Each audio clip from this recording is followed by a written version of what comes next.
Hello, my name is Jane Doerman, and I have been a partner in ministry with White Oak Christian Church for 14 years. Today, we will begin our study in the book of Luke.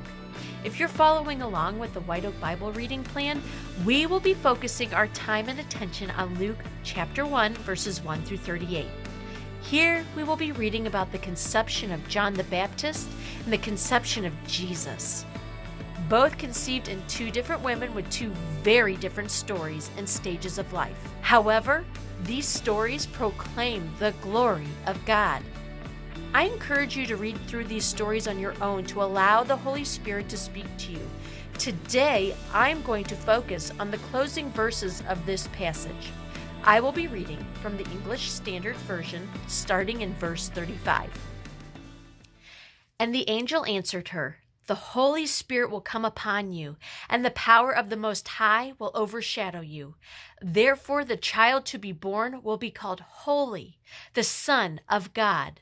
And behold, your relative Elizabeth in her old age has also conceived a son, and this is the 6th month with her who is called barren. For nothing will be impossible with God."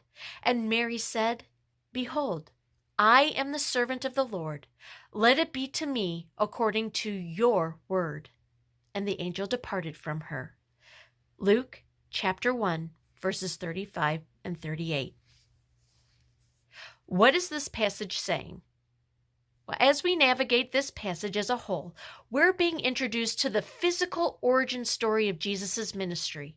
Elizabeth conceived John the Baptist, and he was going to be the one who prepared the hearts of the people for Jesus' teaching. Mary conceived Jesus through the power of the Holy Spirit. Both women, as well as their husbands, obeyed the instruction of the angel despite their lack of understanding the big picture. Sure, there was doubt experienced by all parties involved, yet in their moments of shaky faith, God revealed that nothing is impossible with God. What does this passage mean? I think the key phrase in this particular passage is in verse 37, where it says, "For nothing is impossible with God." The implication here is that God wasn't commanding obedience to conquer an impossible task in our own effort. No, Gabriel made it very clear that God would be with them despite the adversity they may face due to their cultural and physical circumstances. The promise that nothing is impossible with God is an assurance that we are not alone in the pursuits He has called us to. What does this tell me about God?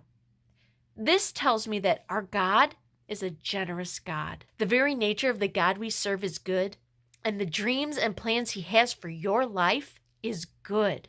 He will not give you a dream or a vision for what He has planned for you and then abandon you to your own devices. He is calling you into deeper relationship and asking us to trust Him by taking that first step of obedience towards Him, trusting that He will lay the foundation for our next right step of faith. What does this tell me about people?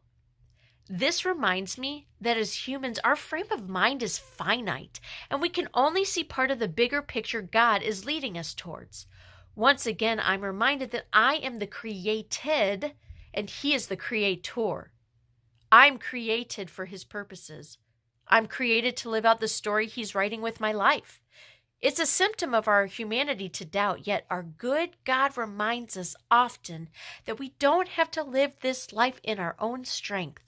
He wants to empower us through His power that comes from the deep relationship with Him to reveal His glory to the world. How should I live my life based on what I have read? I need to say yes to obedience, especially when I don't understand, because the reality is my finite mind cannot conceive the entirety of God's plan. God is much too wonderful for my mind to comprehend, but He desires for us to know Him better so that it is easier to walk with Him. Time with Him, studying and meditating on His Word is crucial to building trust in my relationship with Him. For nothing is impossible with God. May we cling to this promise every single day as we navigate all areas of our lives. Where is God asking you to be obedient today? What is He calling you to do with your life? How can you reveal God's glory through the story He is writing with your life?